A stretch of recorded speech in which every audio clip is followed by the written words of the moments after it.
मेरे सभी प्रिय दर्शकों को जय माता दी। दर्शकों, आज का विषय है राहु अपनी मृत अवस्था को छोड़ करके अपनी युवा अवस्था में प्रवेश कर चुके। और राहु के इस अवस्था में आने के बाद आप जितने भी मेष राशि के जातक हैं, आपके जीवन में इसका क्या क्या प्रभाव पड़ेंगे। आप जितने भी वृष राशि जातक हैं, दर्शकों बात करें तो 2025 में अभी तक आपके लिए बहुत अच्छी स्थिति देखी नहीं है। लगातार कई सारी समस्याएं आ रही हैं। आर्थिक स्थिति दिन ब दिन आपकी कमजोर हो रही है।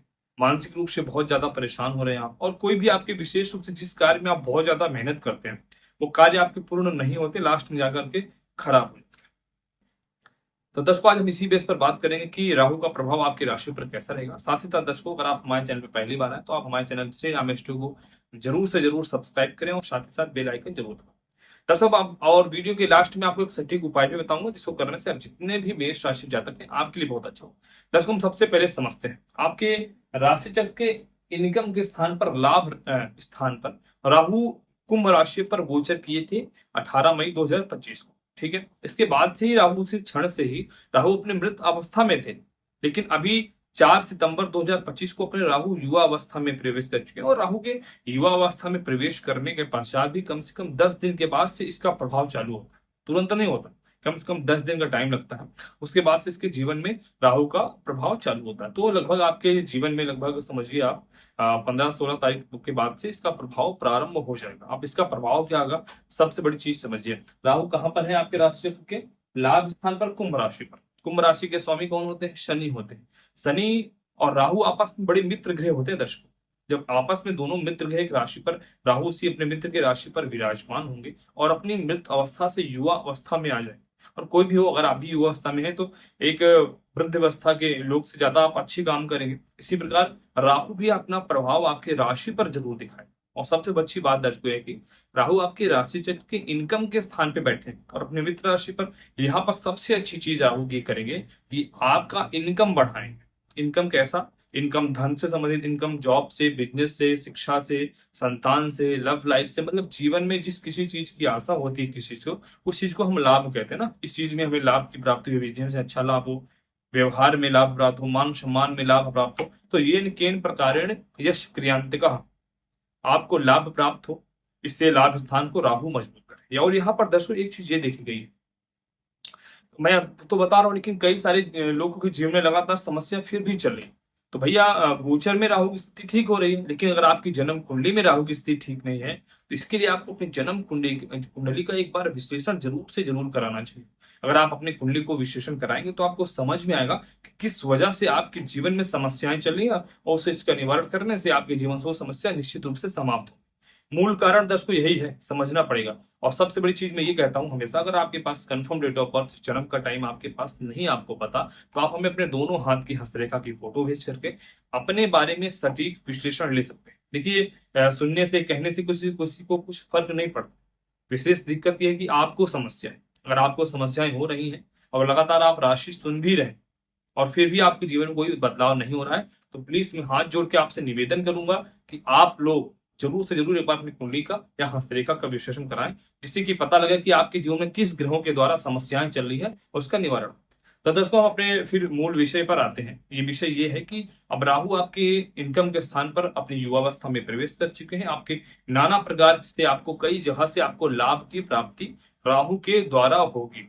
ठीक है, अब ये तो रहा राहु का फल जहां पर विराजमान है। लेकिन ज्योतिष शास्त्र में ऐसा कहा गया कि राहु की 3 दृष्टियां विशेष रूप से होती है, जहां पर इनकी दृष्टि से देखते हैं और उसका अच्छा या बुरा प्रभाव भी देते हैं। अगर अपने एक प्रकार से अपने शत्रु राशि पे होंगे, नीच राशि पे होंगे तो निश्चित रूप से बुरा प्रभाव देंगे, और अच्छी और उच्च राशि पे होंगे तो बहुत अच्छा फल देंगे। इनकी 3 दृष्टियां दर्शकों ये होती हैं, 5वीं दृष्टि, 7वीं दृष्टि और 9वीं दृष्टि। ये दृष्टियां जहां पर पड़ती हैं राशि के अनुसार इसका फल होता है। तो हम सबसे पहले देखते हैं, आप जितने भी मेष राशि के जातक हैं, आपके राशि चक्र के 1, 2, 3, 4, 5, राहु की जो 5वीं दृष्टि पड़ेगी आपके राशि चक्र के तीसरे स्थान पर, और मिथुन राशि अर्थात तीसरे राशि पर ही पड़े। और मिथुन राशि के स्वामी कौन से ग्रह होते हैं? बुध होते हैं। और मिथुन राशि पर विशेष रूप से राहु का फल बहुत बहुत बहुत अच्छा होता है। ये समझिए, राहु बहुत अच्छा फल मिथुन राशि पर देते हैं। जब मिथुन राशि पर राहु की दृष्टि पड़ेगी, 5वीं दृष्टि, यहां पर राहु आपके पराक्रम स्थान को मजबूत करेंगे।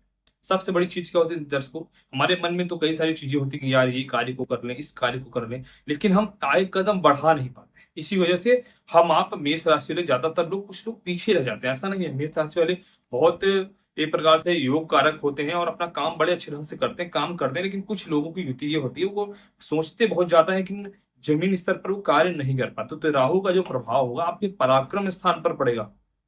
वैसे ही मेष राशि ज्यादा हिम्मती तो होता ही है, लेकिन अब आपका पराक्रम स्थान मजबूत होगा तो मन में एक चीज आएगी, मन के हारे हार है और मन के जीते जीत।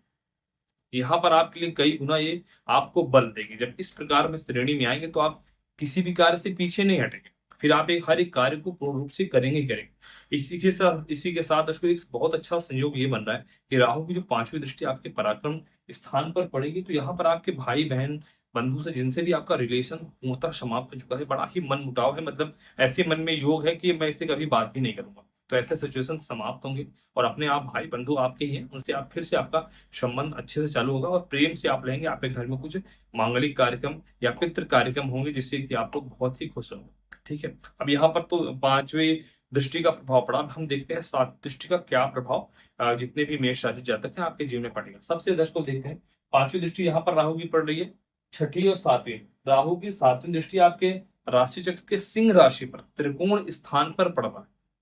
दर्शकों त्रिकोण स्थान कुंडली का बहुत अच्छा स्थान माना जाता है और यहाँ पर सिंह राशि जब दृष्टि से देखेंगे राहु, तो त्रिकोण स्थान को मजबूत करेंगे।